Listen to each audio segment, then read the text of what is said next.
us your name, job title, and a little bit about what you do. So my name's Bryony King, and my job title is press officer, and that basically involves managing all the media that sort of comes through the team, for the team and the drivers. A big part of it is coordinating the driver schedules, so sort of managing that and putting together their schedules across race weeks and in between if there's any media activities that they need to do, and then on site basically looking after them, making sure they're at the right place at the right time, briefed on what they need to do, and yeah.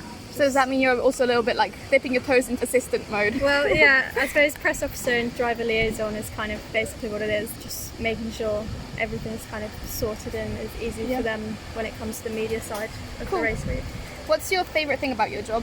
Probably just being a part of a team. There's so many different characters and obviously roles that are all so different, but everyone has the same goal to want to win and for the team to do well and the drivers, to be successful. So I guess the fact that there's all these different people but everyone sort of comes together and has the same goal, and sort of watching the race and celebrating with everyone is really nice. Have you enjoyed the podiums this year? Yeah, obviously this year we've been really fortunate that our drivers are great and the car's been really good, so we've got to enjoy it quite a few times this year, which I don't want to take for granted because you never know how things can go and everyone can have bad races and stuff, but it's been great. Obviously celebrating on the podium with the team is always good fun. So this year there's been a lot of those moments which has been really nice. What's the biggest challenge that comes with your job? Anything that sort of things you think, oh, that's actually quite a difficult part of the job, or that's something I worry about? I suppose timekeeping is a huge part of it, and sort of when you're on event, sort of things change very quickly and kind of having to adapt quickly to know if, say, one thing in the day is overrun, you've kind of then got everything else there's an effect, so you have to kind of then try and reorganise the day or keep things to the schedule, otherwise then the whole day kind of can get ruined, so that can be stressful. Do you ever have the drivers that are working against you because they're running a bit wild? No, our drivers are really good, and obviously all drivers, media isn't their favourite part of their job, it's something that comes with it, but they're professionals and know that they do have to do it, and we try and make it as fun as we can for them, so it's not just scoring interviews all the time. So we try and give them a bit of fun, but yeah, I suppose that's a challenge. I suppose as well, like even having a podium is a stress in itself, even though it's great, but it makes our job so much busier, because then if you've won, you get your team reps to the podium, get to drive all the things that they need, especially when it's such a hot race like this, having to always keep on top of making sure they've got cold drink, cold vest, like cool towel, and then obviously when they do well everyone wants to speak to them, so then it's trying to coordinate all the interviews like post broadcast and then getting them to them press conferences and stuff, so how does the driver room affect your job?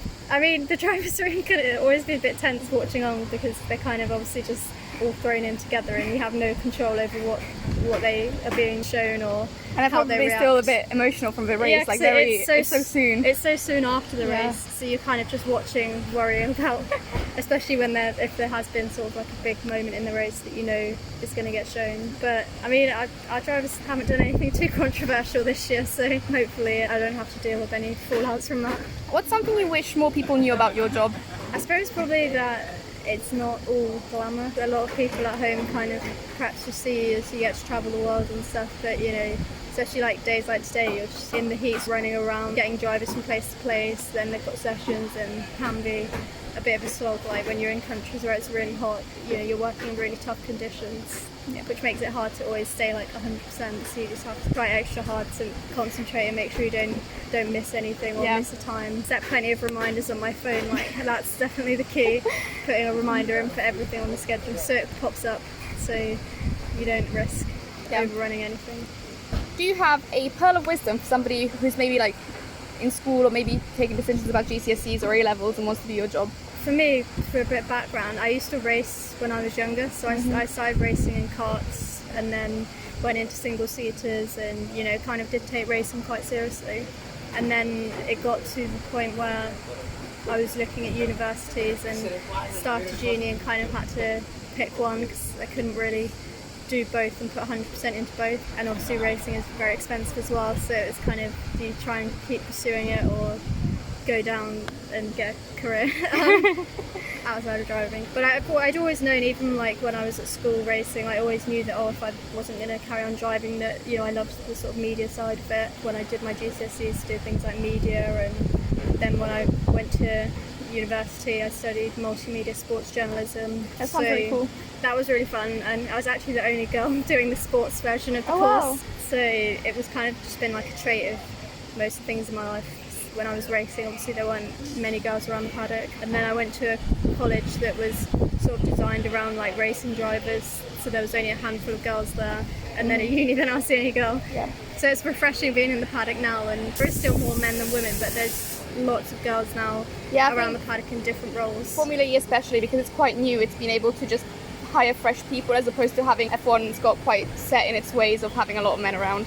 Yeah, definitely. And it's nice to have loads of other women that have worked in the sport for a long time, sort of get advice from. That's good. So if you could do any other job in the team, what would pique your interest? You'd probably say driver. Be the driver, yeah. I'd want to be the driver. Yeah. Okay. I don't know, what else would I do? I don't think I would be a very good engineer. It's too stressful trying to think. Can you badly describe your job in 5 words and then accurately describe it in 3? Everyone hates this question, but we've had some good ones so far this year. Right, badly describe in 5 words. Okay, a walk in the park. Okay. That's badly describe it. Can we do it accurately in 3? Accurately in 3. Does fast-paced count as 2 words? Maybe have Depends. as 1. Fast-paced, exciting and emotional. Okay, that works. Go with those. Yeah. Well, thank you so much.